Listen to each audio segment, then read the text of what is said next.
A boy who died from boredom. A slave who ran for his life. A servant girl who left an apostle standing at the door. These aren't parables. They're real people, buried in the margins of the New Testament. And today, we're bringing 5 of them back. You know Peter, you know Paul, you know the crucifixion, the resurrection, the road to Damascus. But early Christianity was not built by 5 famous men. It was built by hundreds of people whose names appear once, a single verse, sometimes half a verse, and then vanish from the record entirely. Here's the question worth sitting with for the next few minutes. If history only remembers the loudest names, what actually held the whole thing together? 5 stories, 5 people history almost forgot. Each one lasts a handful of verses. Each one, if you blink while reading, you'll miss entirely. And each one, taken together, tells you more about what early Christianity actually felt like from the inside than any of the famous sermons do. Let's start with the one that sounds like a joke, until you realize it isn't. It's midnight in a rented upper room in Troas, a port city on the coast of what is now Turkey, and the air is thick with the smoke of many oil lamps burning at once. Paul is leaving the next morning, and he knows it, so he talks and talks. Hour after hour, past sunset, past the point where anyone reasonable would have stopped. A young man named Eutychus is sitting in the window, 3 floors above the street, because the room downstairs is packed shoulder to shoulder and the window ledge is the only seat left. He's likely been working all day, most in that room would have been, and this gathering is happening after hours, the only time available to people who have jobs to return to at sunrise. The night is warm.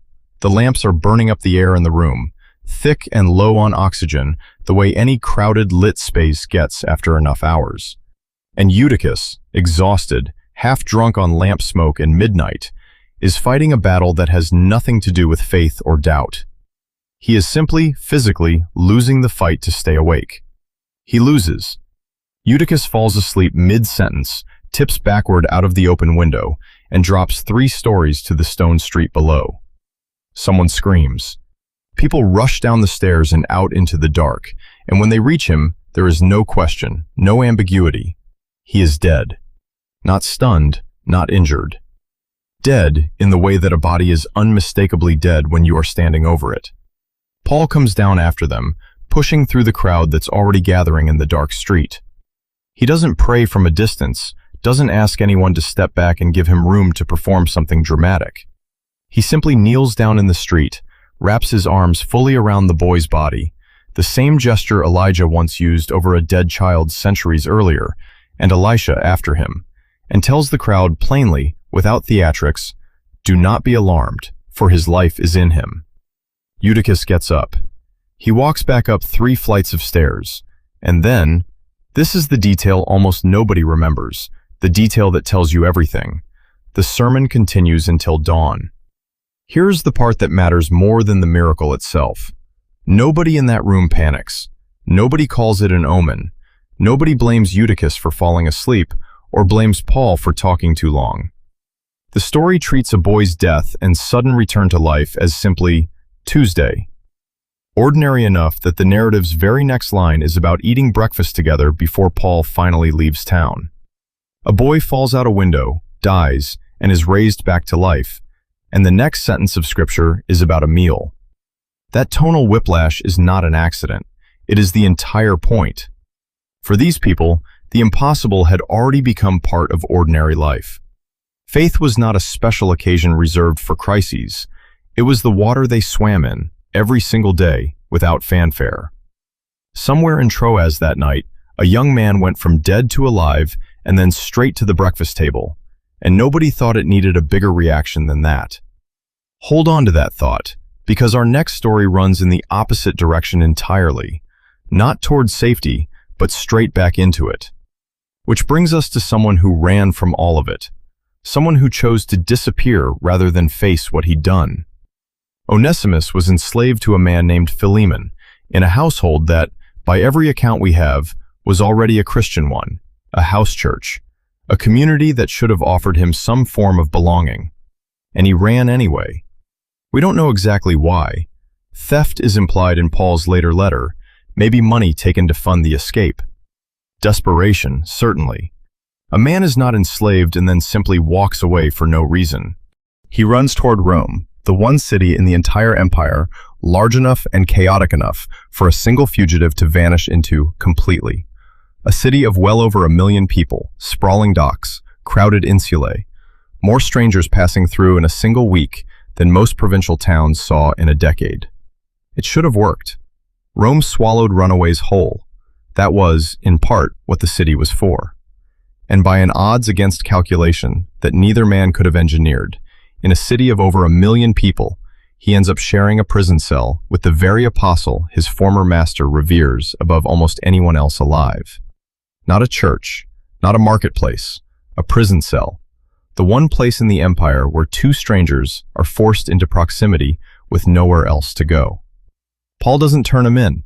Paul doesn't lecture him about theft or duty. Paul does something far stranger, something that must have terrified Onesimus more than any punishment.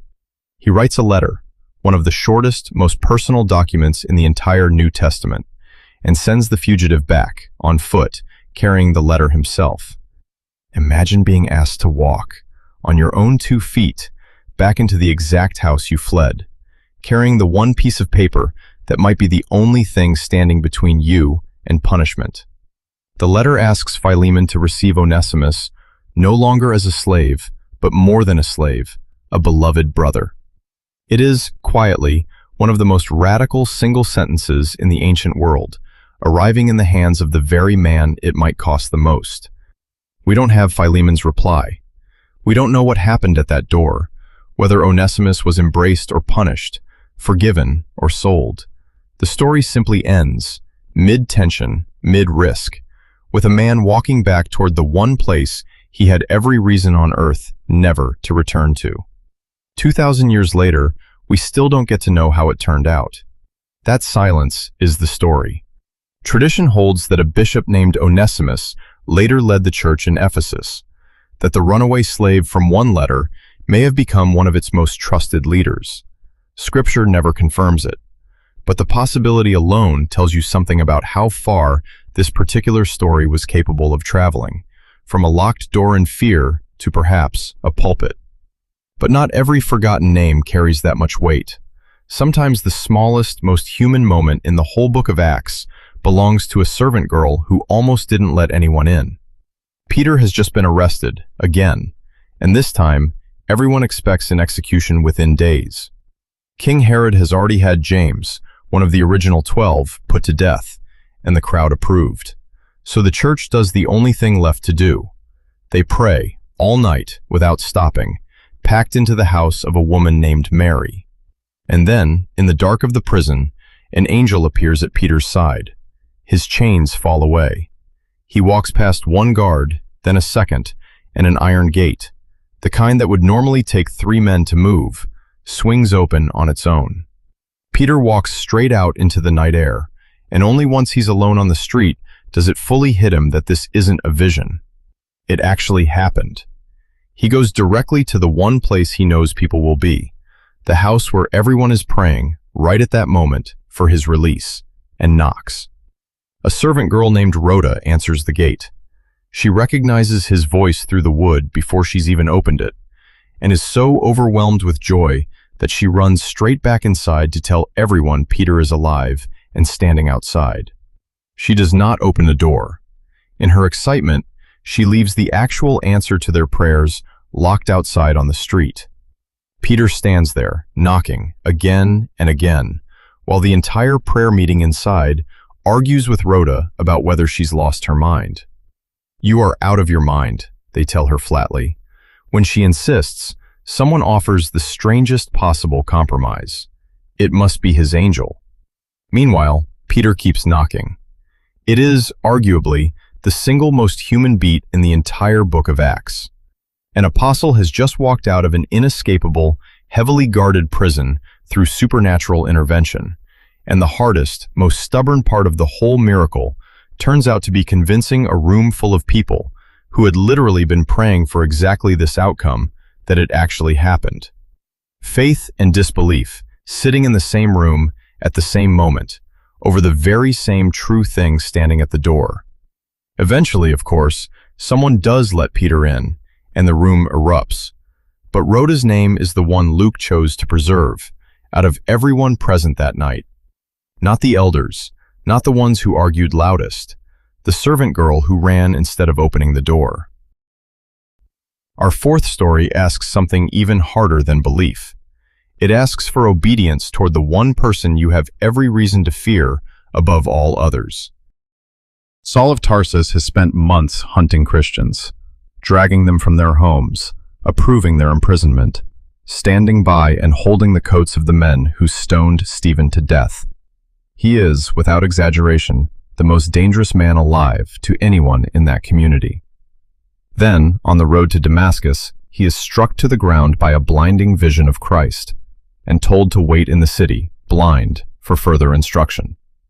God speaks, in a vision, to a disciple named Ananias, a name that appears exactly this once in Scripture and never again, and gives him one job: go to the house on Straight Street, find Saul, and heal his blindness. Ananias's response is the most understandable objection in the entire Bible. Lord, I have heard from many about this man, how much evil he has done to your saints in Jerusalem. He is being asked to walk alone into a room with the exact person actively trying to destroy people like him, a man with arrest warrants in hand, sent specifically to hunt down people who share Ananias's faith. God does not argue the point, does not offer reassurance or evidence. God simply repeats the instruction, go anyway. And Ananias goes. He walks into that room, lays his hands on the man who came to Damascus specifically to arrest people exactly like him, and calls him Brother Saul, before a single thing has been proven, before there is any evidence beyond a vision that this transformation is real. Something like scales falls from Saul's eyes, Scripture says. Saul becomes Paul. The entire second half of the New Testament, the missionary journeys, the letters to Corinth and Rome and Ephesus, the theology that would go on to shape a global religion for the next 2,000 years, exists because one frightened, unnamed anywhere else man chose obedience over self-preservation, alone, in a room with his enemy. Ananias appears in exactly one chapter of Acts and is never mentioned again in the whole of Scripture. No further biography, no recorded death, just a single, terrified act of trust that made everything afterward possible. Last, a story about the price of simply answering your own front door. Paul and Silas arrive in Thessalonica and begin preaching in the synagogue, and within days a riot breaks out. A mob, whipped up by jealous local leaders, storming through the streets looking for the two preachers. But Paul and Silas aren't home, so the mob drags out the man who hosted them instead. His name is Jason, and there is no verse about his life before this moment, and no verse about what happens to him after it. The crowd hauls Jason before the city officials, shouting that he has been harboring men who defy the decrees of Caesar, who claim there is another king called Jesus. Jason has done nothing but open his home to two traveling strangers. That hospitality is the entire charge against him. The officials don't execute him, though they easily could have. Instead, they take what the text calls security, a bond, essentially money put up as a guarantee of good future behavior, and let him go.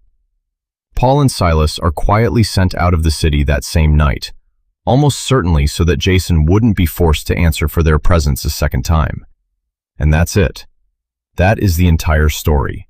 One paragraph, one name, one single moment of real financial and physical risk, taken for people he may have known only a few days.